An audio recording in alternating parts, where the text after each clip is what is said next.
das 7 Leis Universais, número 46. Este é um momento especial de aprendizado, reflexão e conexão com os valores eternos que o Criador deu a toda a humanidade. Cada encontro é uma oportunidade de fortalecer a fé, aprofundar o conhecimento e aplicar na vida prática os princípios de justiça, bondade e verdade. Prepare o coração e a mente para mais um passo nesta jornada de luz e sabedoria. Vamos juntos para o estudo diário número 46.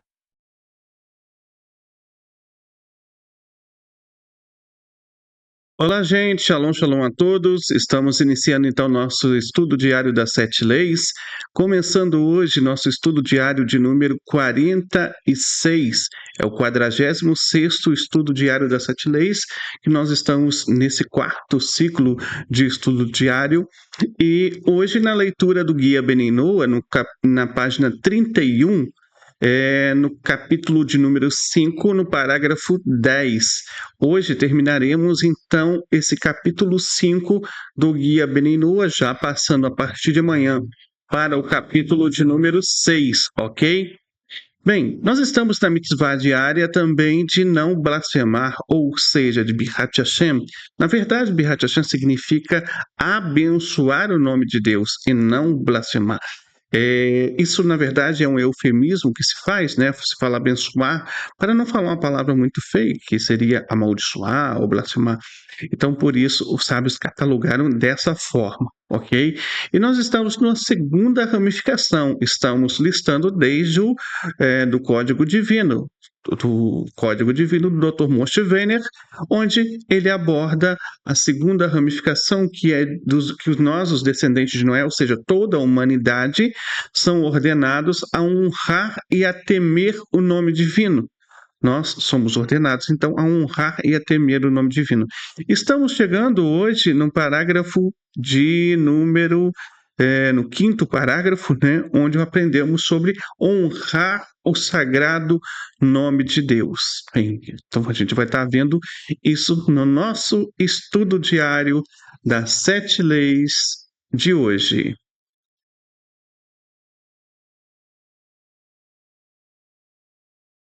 Então, pessoal, legal. Vamos começar então o nosso estudo diário das 7 leis de hoje a partir da leitura do Guia Beninoa.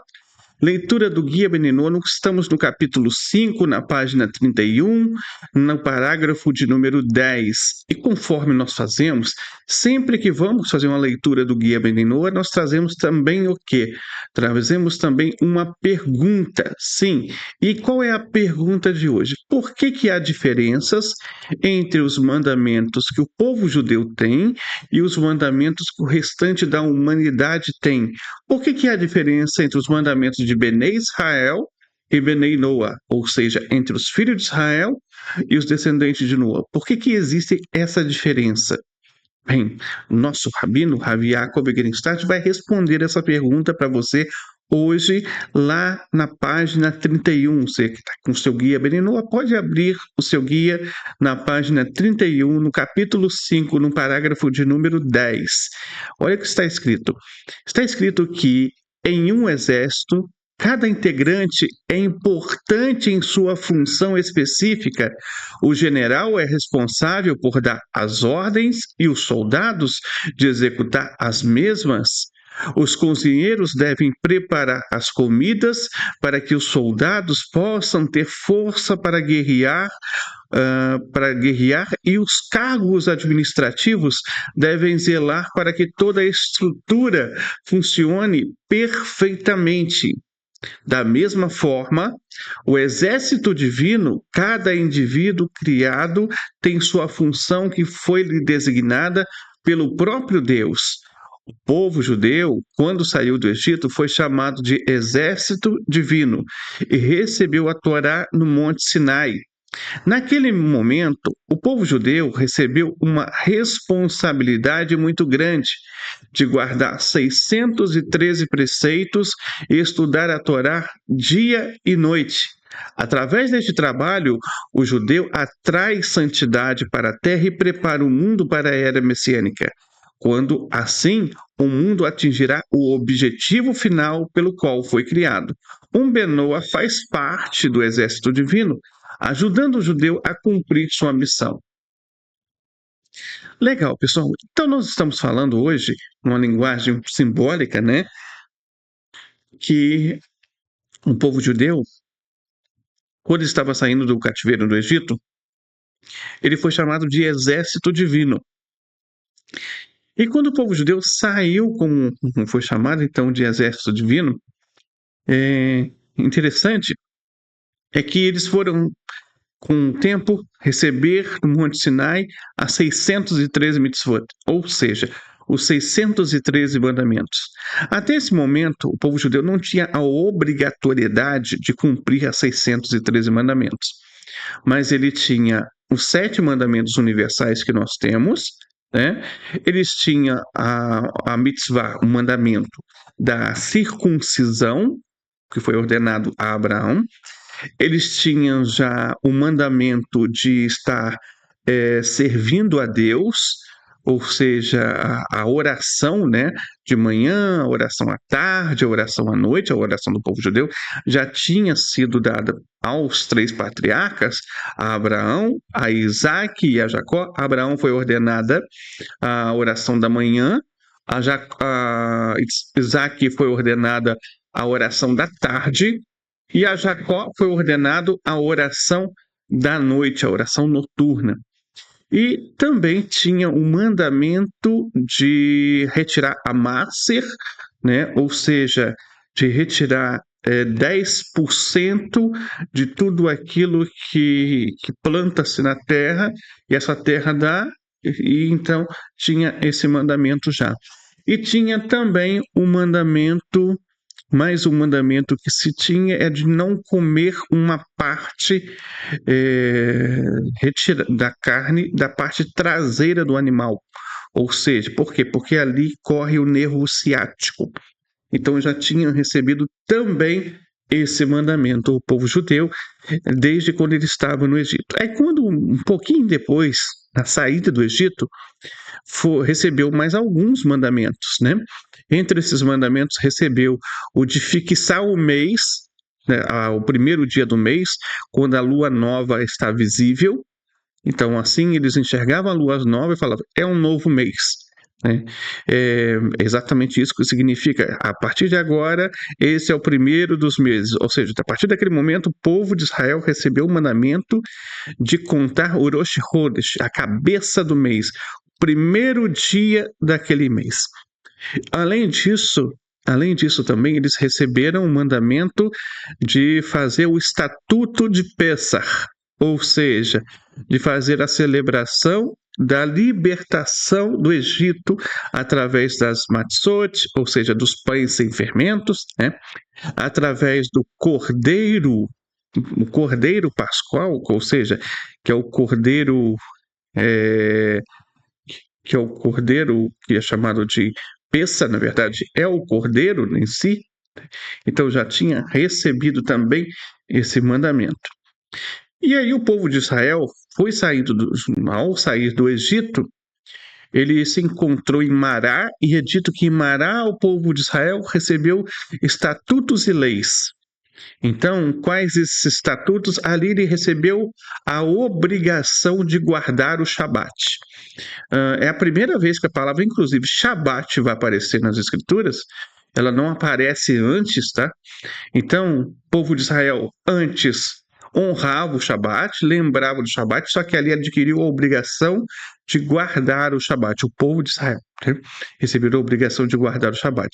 Na caída do maná. E quando caísse na sexta-feira, ele não poderia pegar uma porção, mas tinha que pegar 2 porções, já que sábado não cairia. Então, dali se tem o mandamento de guardar o Shabat, ok? Então, contando aqui, ele já tinha um mandamento de não praticar idolatria, não blasfemar, não derramar sangue, não roubar, não praticar imoralidade, não maltratar os animais e praticar justiça, os 7 que nós temos. Ainda recebeu o da Brit Milá, da circuncisão, um 8º mandamento. E ainda recebeu de servir a Deus, 9º mandamento, ou seja, que são as orações no tempo apropriado. Oração de manhã, oração à tarde, oração à noite. E ainda recebeu o mandamento de não comer a parte traseira de um animal, ou seja, o nervo ciático. Então ali já tinha 7, 8, 9, já tinha recebido 10 mandamentos, né?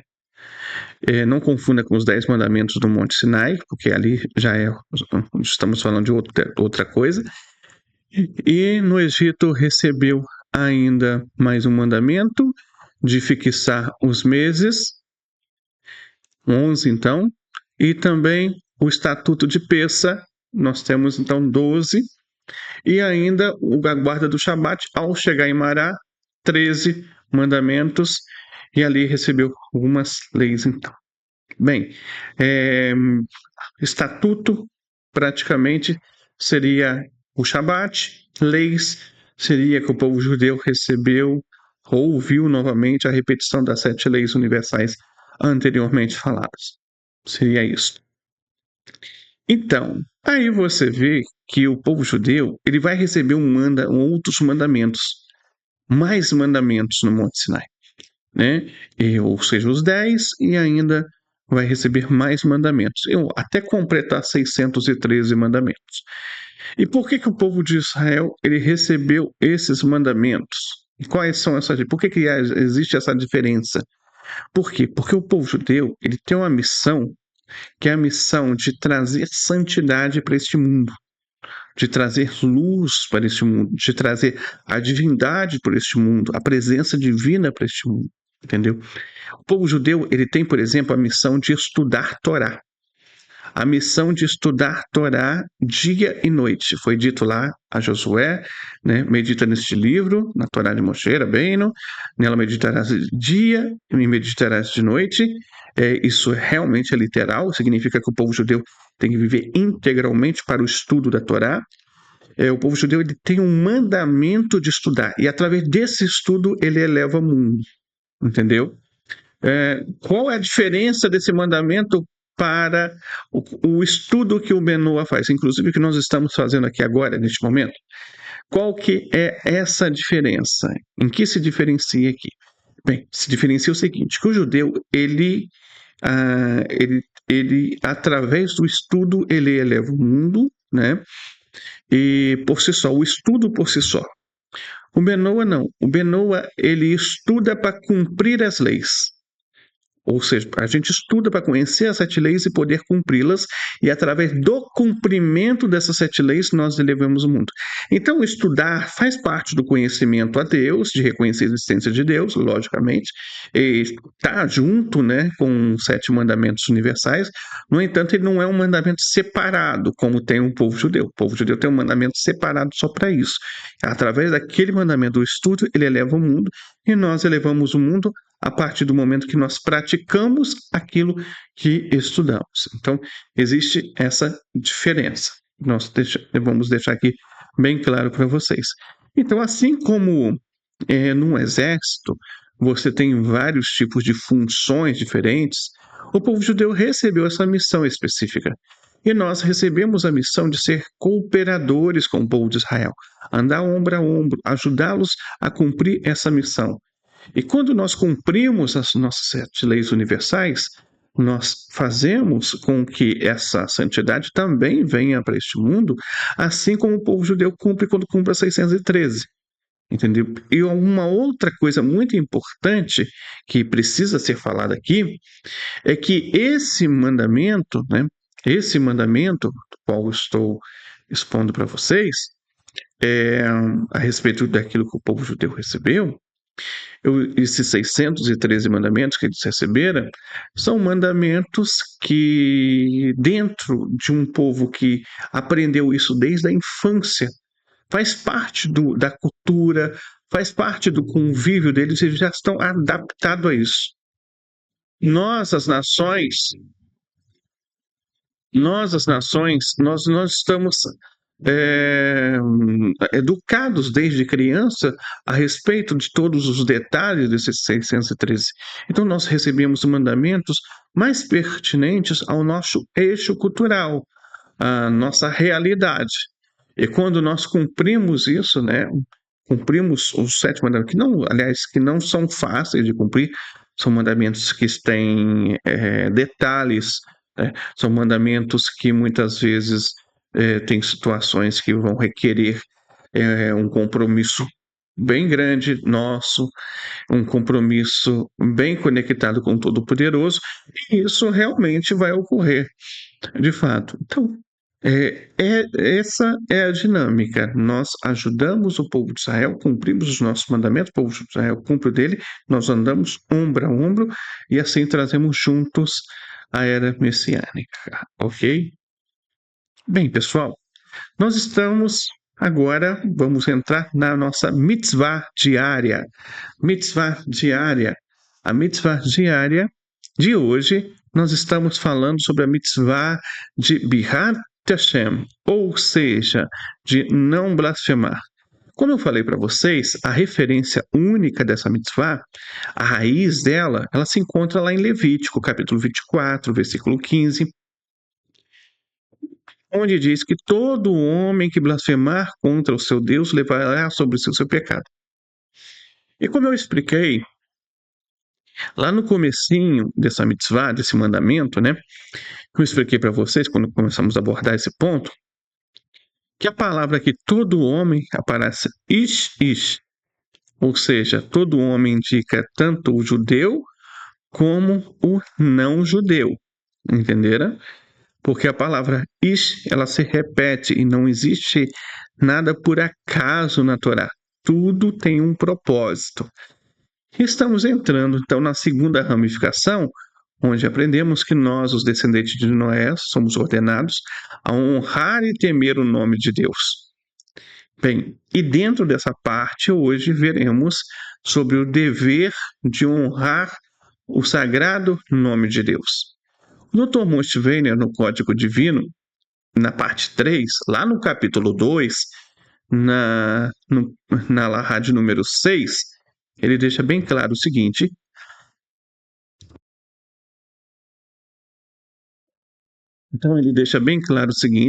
que uma pessoa deve sempre honrar o nome de Deus em qualquer idioma. Quando se menciona seu nome, deve-se pensar sobre a razão e o propósito de mencioná-lo para que não seja mencionado em vão. E os sábios, eles dizem, né, que em qualquer lugar onde se encontra a menção do nome de Deus em vão, encontra-se a pobreza e a morte. E quando alguém deseja abençoar e agradecer a Deus, deve dirigir seus pensamentos e palavras para dizer palavras de agradecimento e louvor a Deus, a fim de honrar o nome de Deus. Dessa maneira, o resultado será que o nome de Deus é exaltado e não desonrado. Vemos que José agiu dessa maneira, onde diz: e Deus estava com José e ele foi bem-sucedido. E seu mestre viu que Deus estava com ele e tudo o que ele fazia, Deus fazia prosperar. Urashi, então, ele explica que o mestre de José viu que Deus estava com ele. Dá um comentário de Urashi sobre Gênesis 39, versículo 3. O nome de Deus era fluente na boca de José, ou seja, José aqui é Yosef, né? O José do Egito. Ou seja, ele constantemente acreditava seu sucesso a Deus e divulgava seu nome. Como José disse a Faraó, Deus dará a Faraó uma resposta favorável. E essa também foi a maneira de Abraão para ensinar todas as nações que é apropriado louvar e abençoar apenas o nome de Deus, como está escrito em Levítico 21, 33, e ali proclamou o nome de Deus, do Deus do universo, significando que ele fazia com que todas as pessoas que encontrava invocassem, isto é, orassem, louvassem o nome de Hakadosh Baruch Hu, ou seja, do Todo-Poderoso. Bendito seja ele. Ensinando a cada pessoa orar a Deus e louvar o nome de Deus. Legal. Então, nós vimos a explicação do Dr. Moshe Weiner. E vamos ver cada fonte aqui que ele citou, tá vendo? Vamos ver todas as fontes. Primeiramente, o Dr. Moshvene começa que uma pessoa deve sempre honrar o nome de Deus em qualquer idioma, né? Ou seja, todos nós, né, devemos sempre honrar o nome de Deus, seja hebraico, seja sua língua pátria. Quando eu falo língua pátria, eu estou falando a língua do país em que você vive. Por exemplo, se você é inglês, é o inglês. Se você é japonês, japonês. Se você é brasileiro, português. E por aí vai. Então, quando se menciona seu nome, deve-se pensar sobre a razão e o propósito de mencioná-lo para que não seja mencionado em vão. E então, tá? E de onde temos a prova disso aqui? A prova disso, na verdade, encontra-se no Tratado Nedarim. Tratado Nedarim, página 7b, diz que o Rav Hanin, ele disse que Rav disse que aquele que ouve outro indivíduo mencionar o nome de Deus em vão deve ostracizá-lo por isso, e se não o ostracizou, ele próprio, o ouvinte, será ostracizado, pois onde quer que a menção do nome de Deus seja comum, a pobreza também é comum. Então, daqui, né, nós vemos, primeiramente, a gravidade que tem esse ato, né? Esse ato, conforme o Rav Hanin disse. O que, afinal de contas, é ostracizar? Você sabe o que é ostracizar? Bem, ostracizar significa excluir, afastar alguém de um grupo, né? Popularmente conhecido aí, né, como excomungar alguém, ou então exilar, ou então, né, ou então a pessoa ser disciplinada, igual vocês ouviram durante muito tempo. Então significa isso. Isso é ostracizar, significa excluir, afastar alguém de um grupo, um círculo social, uma atividade, geralmente de forma deliberada e com consentimento da maioria ou do grupo. Então, isso é ostracizar. O que o Rav Hanin está dizendo, então? Que uma pessoa que menciona o nome de Deus em vão, ele não pode fazer parte de uma comunidade.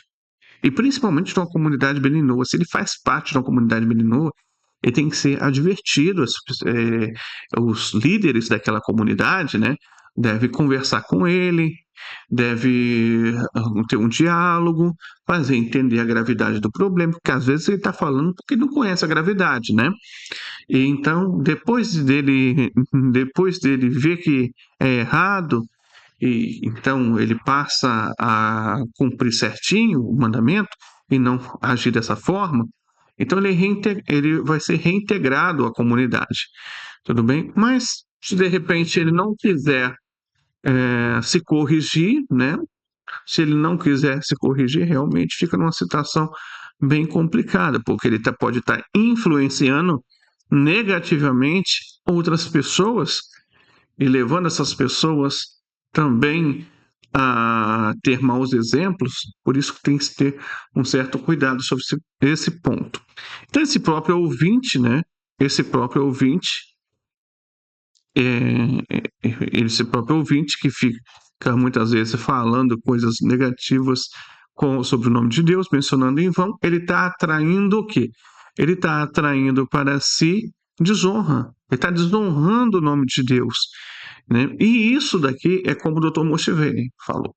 Mesmo que você esteja falando isso na sua língua pátria, às vezes você não está falando isso em hebraico, você está falando no seu português mesmo. Mas ainda no português, desonrar o nome de Deus é algo grave. Isso atrai o quê? O que, afinal de contas, isso vai atrair para a vida das pessoas? Isso vai atrair pobreza, tá? E Deus nos livre, vai atrair também a morte, ok? Então, é um cuidado que devemos ter no nosso dia a dia. Bem, o Dr. Moshvene, então, aqui nós vimos a fonte que ele citou, E ele continua que quando alguém deseja abençoar e agradecer a Deus, deve dirigir seus pensamentos e palavras para dizer palavras de agradecimento e louvor, a fim de honrar o nome de Deus. Dessa maneira, o resultado será que o nome de Deus é exaltado e não desonrado. Bem, o que o Dr. Mustiveni está falando aqui, gente? Olha só. Você, por exemplo, tem um momento que, digamos assim, às vezes você tem um momento que você gostaria de reconhecer a Deus, de agradecer a Deus, de honrar a Deus. Você, por exemplo, vai comer o seu alimento, não é verdade? Então você vai agradecer a Deus por esse alimento. Às vezes você, por exemplo, ganhou uma roupa nova, você vai agradecer a Deus por essa roupa que você ganhou, ou então por uma conquista, de repente um emprego, você vai agradecer a Deus. E é apropriado agradecê-lo mesmo, honrar com as nossas palavras a Deus. Bem, isso pode ser feito de que forma? Isso pode ser feito de duas formas. Uma delas é você dizer isso com as suas próprias palavras. Então, isso pode ser dito com as próprias palavras. Então, você pode agradecer pelo alimento com as suas palavras? Também pode, desde que não coloque nenhuma idolatria no meio dessa conversa e nenhum intermediário. Entendeu? Então, você pode agradecer a Deus com suas palavras, sem problema. É só falar com o Deus do universo, com nada além dele. E tanto antes de comer quanto depois de comer. E tem qualquer outro caso você pode fazer esse agradecimento também dessa forma, ok? Mas é um dever do ser humano agradecer a Deus, porque isso é lógico, é uma coisa lógica, né? Faz parte da gratidão e do reconhecimento a Deus você se voltar para Ele e reconhecer que Ele te proporciona coisas positivas na sua vida. Então, isso faz parte da sua vida. Então, propriamente, é legal fazer isso. Agora, existe uma outra forma de fazer isso, que são com as brahot. Isso, com as brahot que os sábios do povo de Israel decretaram para o povo de Israel. Bem, vou deixar algo bem explícito aqui, que elas foram decretadas para o povo de Israel. Mas você pode usar como não judeu, piedoso,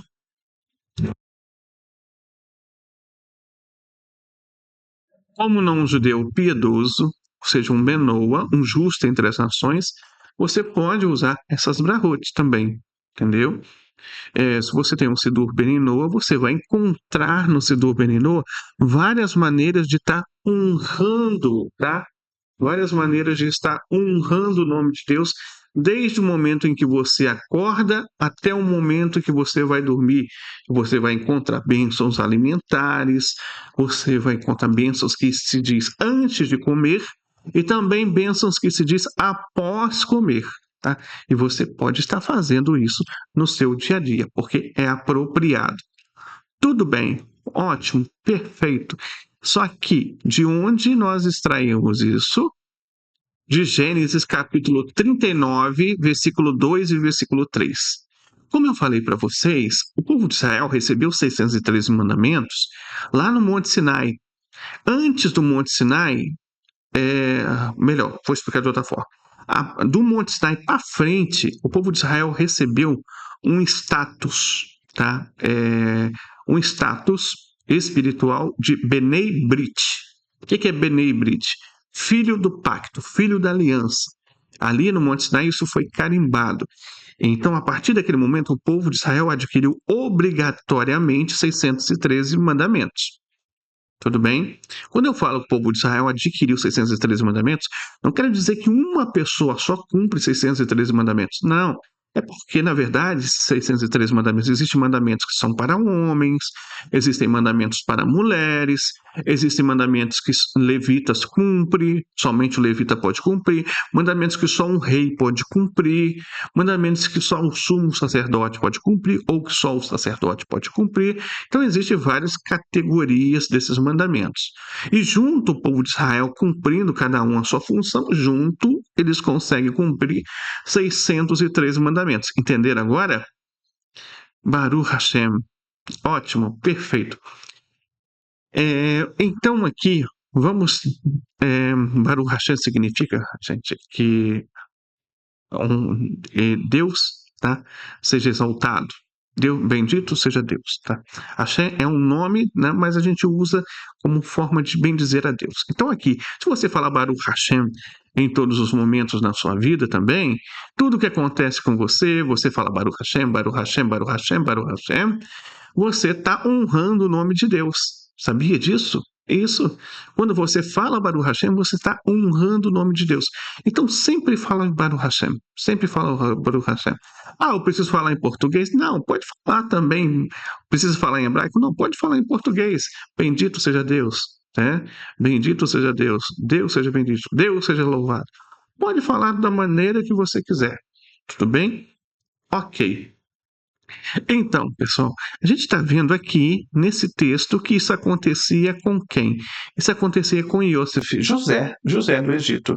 Ele ainda não tinha recebido os 613 mandamentos obrigatoriamente, no entanto, ele já louvava e honrava a Deus. Então, daqui nós aprendemos que nós, as nações, também devemos honrar a Deus. O Eterno estava com José, assim diz o texto. O Eterno estava com José e ele era um homem próspero e estava na casa de seu senhor egípcio e viu seu senhor que o Eterno estava com ele e tudo que ele, José, fazia, o Eterno fazia o Eterno prosperar em sua mão. Urashi, então, ele explica o seguinte, né, que o nome do céu estava frequentemente em sua boca.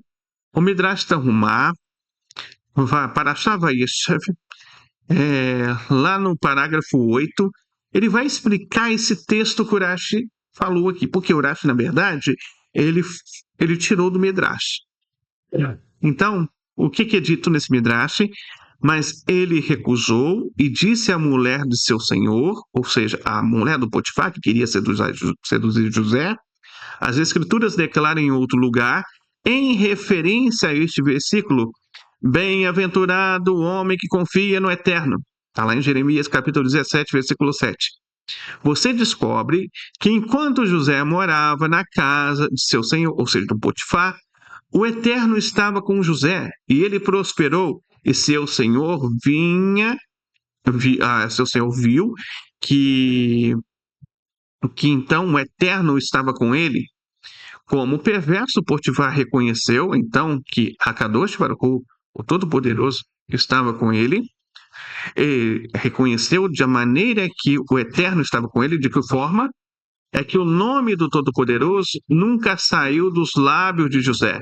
Então, quando José entrava para servir o Potifar, ele sussurrava para si mesmo: Mestre do universo, você é aquele em quem eu confio, você é aquele que é meu protetor, que eu possa encontrar graça, bondade, misericórdia aos seus olhos e aos olhos de todos os que me veem, e aos olhos do meu senhor Potifar. Então Potifar lhe perguntou: o que você está sussurrando? Talvez esteja tentando me enfeitiçar? Não, respondeu José. Estou orando para encontrar graça aos seus olhos. Por isso está escrito, e seu senhor viu que o Eterno estava com ele. Viram?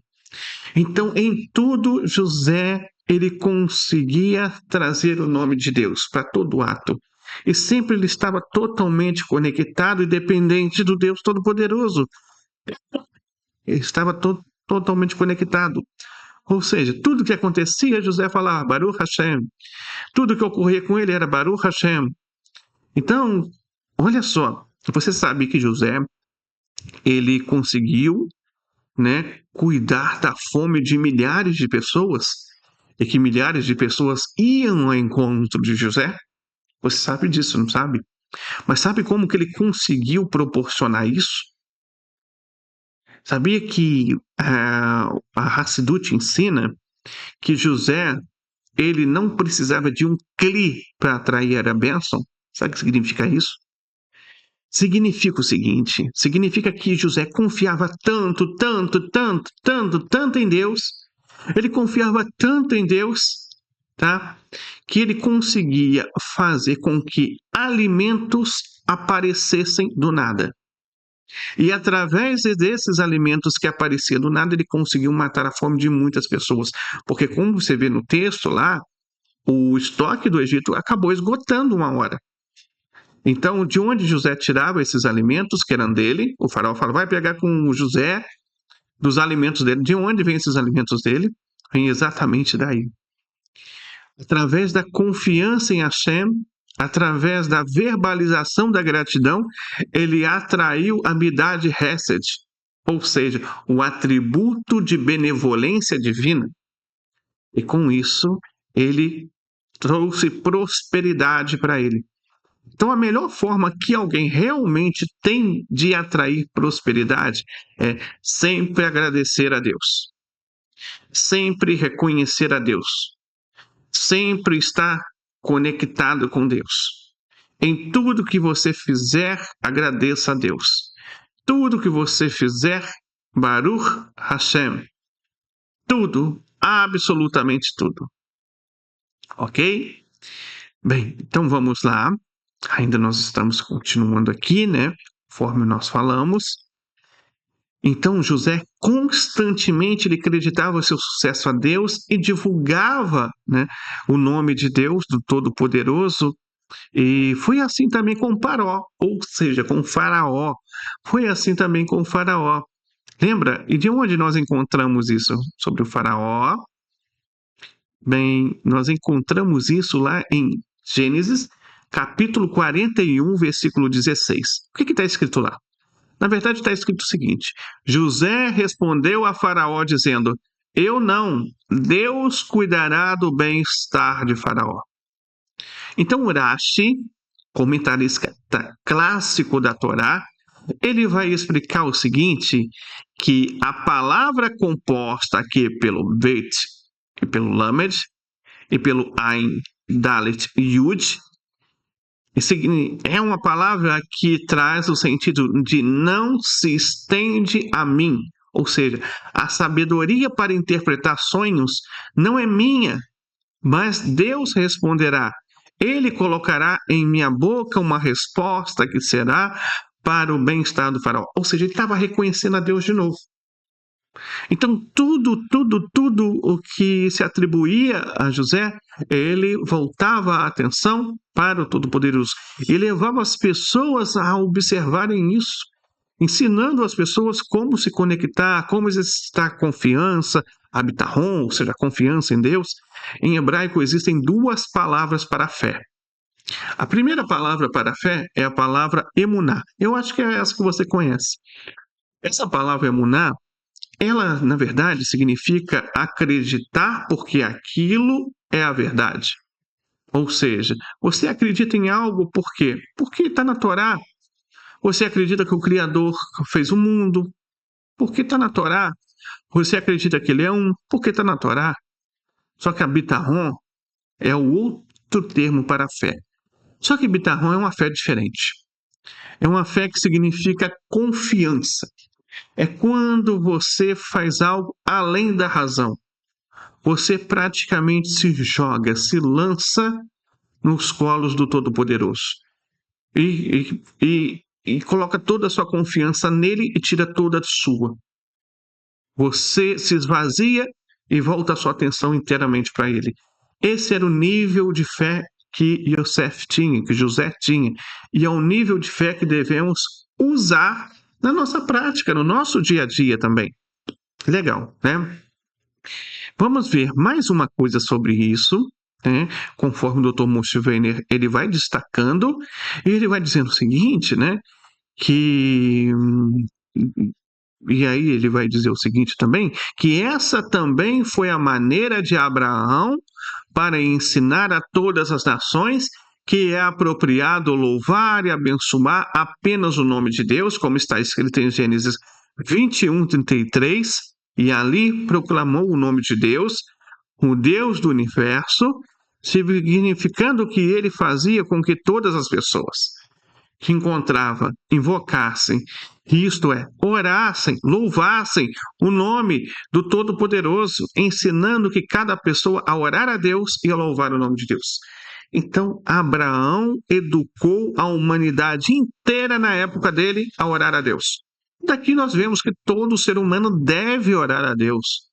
É um dever seu, uma obrigação, porque quando você ora a Deus, quando você fala com o Todo-Poderoso, quando você faz as suas preces, quando você pega o seu Sidur, quando você pega o seu Terrilim, quando você fala as palavras que estão ali, ou quando você fala com as suas próprias palavras, aquela que vem diretamente do seu coração, quando você faz isso, você está reconhecendo que existe um Criador e um sustentador. Logo, deixar de fazer tudo isso é praticamente você deixar de reconhecer que existe um Criador e sustentador.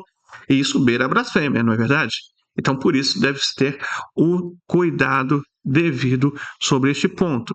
Bem, o que está lá nessa fonte que o Dr. Moshe Weiner ele vai citar? Ele vai dizer que Abraão educou toda a humanidade na sua época a rezar, a orar a Deus, falar com o Todo-Poderoso. De onde ele tira isso? Está lá em Bereshit, Gênesis, é isso. Lá em Gênesis, capítulo 21, versículo 33, está escrito: Abraão plantou uma tamareira, na verdade está escrito em hebraico tamargueira, em Beersheba. Beersheba geralmente é traduzido como Berseba nas traduções, mas o nome real da cidade é Beersheba. Você vai lá em Israel e você vai procurar onde fica Berseba. Você não vai encontrar, ninguém vai te saber direcionar, você vai colocar lá no... Então, você vai colocar lá no seu aplicativo, né, no seu Google Maps, não vai encontrar Berseba em lugar nenhum em Israel. Você vai colocar no seu Waze, né, que é um aplicativo israelense, você não vai encontrar Berseba em lugar nenhum. Agora, se você colocar Beersheba, você vai encontrar de fato. Então, o nome correto é Beersheba. Invocou ali o nome de Deus, o Deus eterno. Bem, legal. Mas o que significa isso? Significa que ele plantou uma tamargueira em Beersheba, invocou ali o nome de Deus, o Deus eterno. Aí, como eu falei para vocês, não tem como saber o que está escrito no texto se não formos para a explicação da própria tradição oral. Porque quando Moisés ele recebeu a Torá no Monte Sinai, ou seja, quando ele recebeu as escrituras lá no Monte Sinai, ele recebeu também a explicação dessas escrituras, a interpretação. E essa interpretação foi passada de ponto a ponto, época a época, até chegar nos nossos dias. Então está escrito o seguinte, lá nesse Midrash, tem um Midrash que vai explicar, que é o En Yaakov, Sotar 1:29, vai explicar o seguinte: e Abraão plantou uma tamargueira em Beersheba. Disse Reish Lakish, disso se conclui que ele fez um pomar e nele plantou todo tipo de iguarias. O Rabi Yuda e o Rabi Nehemiah já explicaram da seguinte forma, que um diz que a passagem se refere a um pomar e o outro vai dizer que se refere a uma hospedaria. Então daqui nós concluímos que era um pomar com hospedaria.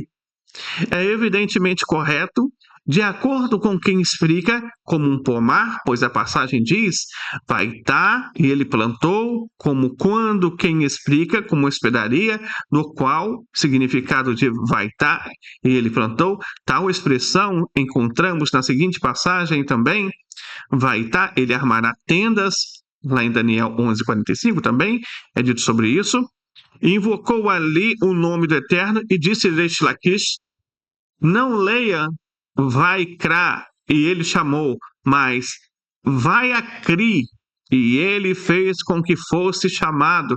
Deduza isso que Abraão fez com que cada viajante invocasse o nome de Deus. Como isso era feito? Depois de comerem e beberem, eles se levantavam para abençoar Abraão, e então Abraão lhes dizia, então comeram do que é meu? Comeram daquilo que pertence ao Deus do universo. Portanto, louvem e bendigam aquele que falou e o mundo veio à existência. Legal, gente. Então, esse Midrash, ele ilustra para a gente como que foi realmente que ele conseguiu influenciar as pessoas. Agora eu vou falar uma coisa para vocês, que é o seguinte. Então vamos pensar comigo. O que aconteceu? Abraão chega lá em Beersheba, né? Beersheba é um deserto, tá? E lá ele conseguiu plantar um grande pomar e também armou a tenda dele, que era uma hospedaria, pronta para receber os viajantes. E depois que aquele pomar deu muitas frutas, ele proporcionava banquetes. E os viajantes passavam por ali, viajando para o caminho para chegar a algum ponto. No entanto, ele parava esses viajantes, convidava eles para entrar na tenda, lavava o pé deles para tirar a poeira dos pés, dava descanso para eles e um grande banquete. Eles comiam, bebiam nesse banquete, ficavam muito à vontade. Então ele explicava, Abraão ia lá e explicava sobre o Deus Todo-Poderoso, o Criador dos céus e da terra, que esse Deus Todo-Poderoso, ele deu 7 leis universais, que essas 7 leis universais te conectam com Deus. E aí, depois, ele ensinava, agora vocês vão reconhecer esse Deus Todo-Poderoso, vocês vão agradecer pelo alimento que vocês comeram a esse Deus Todo-Poderoso. Então Abraão ensinava a ele, bendito Deus do universo do que a ele pertence. A falar essa frase, e assim ele se reconhecia e exaltava o Deus Todo-Poderoso. Só que tinha uns viajantes que falavam, eu não vou fazer isso. Aí o Abraão falava, olha, então você vai ter que pagar o banquete, porque onde... E aí ele perguntava, mas quanto é esse banquete? Esse banquete é 30 moedas de ouro, 40 moedas de prata. Ah, por que é tão caro? Onde você vai encontrar um banquete num deserto? Ah, então realmente. Então a pessoa acabava também reconhecendo o Todo-Poderoso. E assim, Abraão influenciou toda a humanidade a reconhecer que o mundo tem um Criador e um sustentador do universo. Legal, né? Tudo aqui nós aprendemos na nossa lição de hoje a honrar o nome de Deus através de nossas palavras, através da nossa vida também devemos honrar o nome de Deus, ou seja, ser condizentes com aquilo que nós falamos acreditar, viver isso na prática em honrar o nome de Deus. Então, que estejamos honrando o nome de Deus, tanto em palavras como em atos, em todos os momentos, ok? Legal, né? Bem, então esse foi o nosso estudo diário das 7 leis de hoje. E nesse estudo diário das 7 leis, nós aprendemos aqui várias lições interessantes a respeito, principalmente do Guia Beninoa, também a respeito dos nossos mandamentos universais, que nós estamos no mandamento de não blasfemar e aprendendo a honrar o nome de Deus. Bem, então, aqui, se você gostou desse nosso programa, né, que nós temos de estudo, que nós trazemos todos os dias para vocês, praticamente como eu já falei outras vezes, aqui eu trago para vocês o estudo que eu faço para a minha vida no dia a dia, né? Só que eu trago isso pronto para vocês. Aqui já está todo elaborado.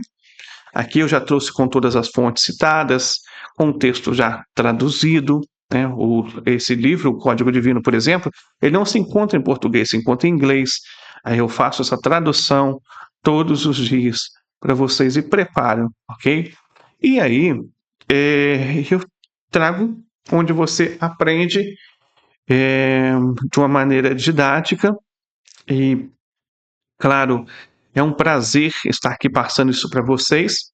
Nós temos os nossos parceiros. São pessoas que elas fixam um valor e dizem, olha, eu vou contribuir para esse valor, para esse programa de estudo das 7 leis universais, todo mês com valor tal. E eles fixam esse valor. Se você deseja ser um dos nossos parceiros, o nosso parceiro Mitzvah, entendeu? Se você deseja fazer isso, é só chamar aí, coloca o seu nome nos comentários, coloca o seu telefone, eu vou estar te chamando, ok? Ou então você pode chamar também pelo meu telefone, que é 79998 166878. 79998 166878. Também tem o meu e-mail. Se você quiser entrar em contato pelo meu e-mail, é Antônio Márcio Braga Silva, tudo minúsculo, @gmail.com. Antônio Márcio Braga Silva, tudo minúsculo, @gmail.com. Para você fazer uma tzedakah, o nosso Pix é o CPF 113 323 68719. Inclusive, você também vai encontrar todos esses detalhes na nossa descrição do vídeo. Ok? É só você acessar aí. Agora, se você quiser fazer sua matrícula para estudar conosco na Academia de Noé e aprender tudo esse conteúdo que eu estou falando aqui, ter apostilas em PDF para você estar estudando pessoalmente em sua casa, imprimir as apostilas, entendeu? É só você entrar em contato e fazer matrícula conosco também. E para isso, né, estou disponibilizando esse mesmo contato, 79998 166878, 79998 166878.